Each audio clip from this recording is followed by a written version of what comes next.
जङ्गल जानु मेरी आमाको रहर नभइकन बाध्यता थियो। घाँसका, दाउराका, पत्करका भारीले मेरी आमाका रहर अनि सपनाहरू नमजाले थिचिएका थिए। अचम्म लाग्थ्यो, त्यत्रा घाँस दाउरा गरेर आँगनैभरि भारी लडाउँदा पनि मेरी आमाका कामहरू सकिँदैनथे।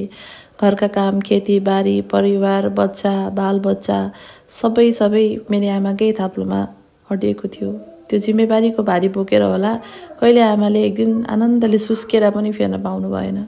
अचम्म लाग्थ्यो आमाका त्यो फुटेका कुर्कुच्चा देखेर, चर्केका घाउहरू देखेर। अचम्म लाग्थ्यो त्यो हातका रेखाहरू नै मेटिने गरी फोहोर भएका हातहरू देखेर। लाग्थ्यो यति हातखुट्टा धुन त जति नै फुर्सद हुन्छ ती हातका रेखा पनि कहाँ नै देखिन्थे र।